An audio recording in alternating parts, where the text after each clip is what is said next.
Alors, quelquefois, j'oublie des choses, Ange, tu sais. Donc, je suis revenu te retrouver là, comme j'ai un direct à faire sur le plateau, et que tu es en animation bassin, qu'il y a du monde autour de toi. Je vais te laisser faire parce qu'on avait oublié une dédicace. Mais on a oublié une dédicace. Je voulais dire bonjour à Gilles, qui est en Turquie. Bonjour Gilles, et puis donne-nous tes nouvelles. Ça nous fera plaisir. Voilà, Gilles, c'est son neveu qui est en Turquie, et il m'a appelé en disant que papy allait passer, non, tonton allait passer sur... Enfin, je dis papy. Tonton va passer sur la télé et il aimerait te voir. Et on avait oublié la dédicace. Je suis revenu te voir pour ça. À mon avis, il va être content et il va nous faire coucou. Là, je vais enchaîner. Merci à toi, Ange. Je te laisse avec ton public. Et puis, je vais enchaîner avec Jean-Paul. Jean-Paul Doron, qui est vice-président UNPF. Si je me trompe, Jean-Paul, bonjour. Bonjour, Fred. Alors, on va parler de choses sérieuses, mais avec aussi un intérêt particulier sur le loisir. Sachez qu'il y avait la pêche avant. C'était comment avant la pêche?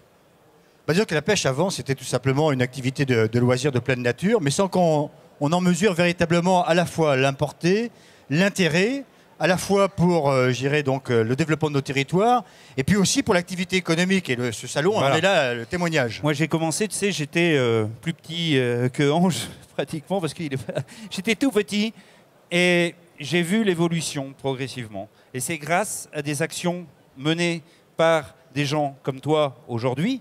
Donc c'est pour ça que je dis, c'était comment avant, puisque moi j'étais participé avant à pêcher avec ma petite canne dans les cours d'eau, que je ne connaissais rien du tout à cet âge-là, comment c'était géré, ni qui ni quoi.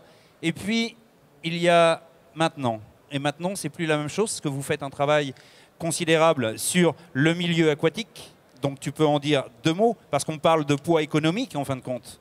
Alors, je pense qu'il faut resituer effectivement l'évolution de la pêche de loisirs et notamment ce formidable réseau de bénévoles dont je fais partie, parce que je suis avant tout un bénévole, certes peut-être plus motivé que d'autres ou plus impliqué que d'autres, mais néanmoins je ne suis que l'expression ou le porte-parole ou le porte-voix, à la fois des enjeux environnementaux liés à notre loisir, que nous partageons tous, et puis aussi à l'activité qui en découle.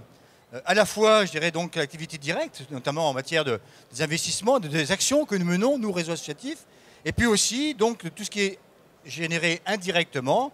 Et on a là aussi un témoignage à travers ce salon, à la fois les dépositaires, les détaillants, les fabrications, etc.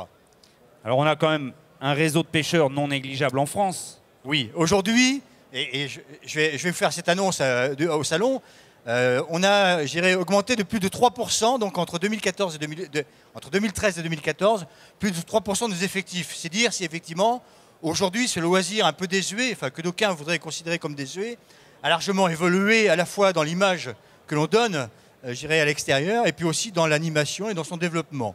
Et c'était aussi un des enjeux de cette étude sur le poids économique. Alors je ne vais pas vous abreuver de chiffres, mais simplement peut-être resituer dans les grandes lignes ce que représente aujourd'hui la pêche de loisirs en eau douce en matière de poids économique, puisque c'est plus de 2 milliards d'euros, je dis bien 2 milliards d'euros, ce qui est l'équivalent en fait du tennis en France, Roland-Garros compris. Donc pour vous situer effectivement dans les grandes lignes budgétaires et financières, ce que représente ce loisir. Mais ça n'est pas que ça. Et l'intérêt de cette étude économique, c'était à la fois de montrer bien évidemment ce que ça représentait économiquement, parce qu'on est mieux entendu vis-à-vis de nos partenaires, qu'ils soient institutionnels ou politiques, bien évidemment d'être capable de montrer un poids économique, quantifiable, mesurable, mais aussi d'autres éléments à travers cette étude, que sont l'utilité sociale et environnementale de notre loisir, et bien évidemment des structures qui vous représentent au quotidien quand vous achetez une carte de pêche, tout simplement.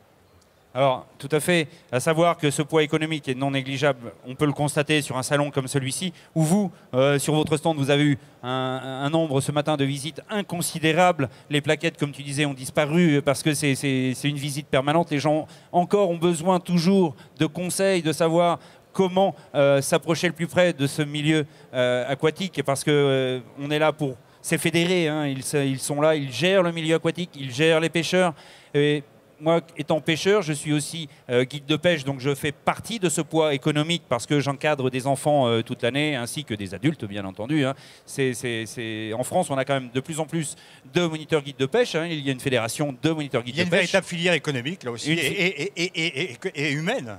Et humaine, voilà, et humaine. C'est à hauteur humaine. Voilà. Hein. Ça paraît important de le rappeler parce que, avant tout, la pêche, c'est quoi? Ça reste un loisir.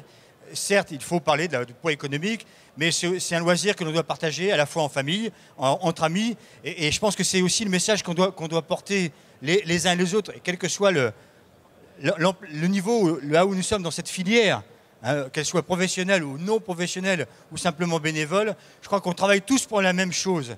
Et cette étude économique, parce qu'on en discutait encore il n'y a pas si longtemps, elle a aussi un autre intérêt, parce qu'on n'a pas que des amis dans la pêche associative. Ah non, pas toujours. Et en France, on a quelquefois du mal à se faire entendre, à la fois par rapport aux préoccupations environnementales et par rapport à ce que la pêche pourrait représenter et apporter à nos territoires en matière de développement et de préservation à la fois de la qualité de l'eau, qualité environnementale. Et je crois que c'était ça aussi un des éléments fondateurs de cette étude économique. Et sachez une chose, messieurs, dames, que depuis juillet quand même 2010, la pêche est considérée comme un sport au ministère. Ça, c'est important. En juillet 2010, la pêche est passée côté sport. On oublie aussi, l'évolution de la pêche fait partie aussi de ça. On oublie toujours, quand on parle de pêche, on voit toujours assis sur une boîte à pêcher comme ça. Non, la pêche est évolutive et sportive. Et là, on en a l'exemple très concret parce que dans chaque fédé, on a des agents de développement et des gens qui encadrent les jeunes maintenant, qui sont diplômés et qui encadrent les jeunes. Et ça, c'est très important. Je pense que la pêche associative, effectivement, a pris les mesures des enjeux aussi. Parce que identifier ce que l'on représente, c'est une chose. Encore faut-il derrière dégager les moyens pour répondre aux enjeux et aux attentes du public. Parce que là, le public est là aujourd'hui, il est là aussi pour dire, bah, écoutez, moi je ne connais pas la pêche, j'ai envie de découvrir la pêche, mais qu'est-ce que vous êtes en mesure de pouvoir m'offrir, ou quelles sont les mesures d'accompagnement que vous êtes capable de me donner. Et un excellent exemple, et je profite du salon et d'ailleurs du trophée d'innovation qui nous a été décerné hier pour à l'instar d'ailleurs de ce qui est fait pour le ski, hein, puisque vous savez que sur le ski par exemple, on est en plein dans la saison des vacances d'hiver, il y a différents niveaux qui sont offerts, différents parcours. Eh bien la pêche s'est mis un peu au diapason, si je puis dire, donc, de ce qui est pratiqué au ski avec des parcours qui sont des parcours pour la famille, des parcours découvertes, et puis aussi des parcours beaucoup plus techniques pour des gens qui effectivement recherche là effectivement un aspect beaucoup plus sportif.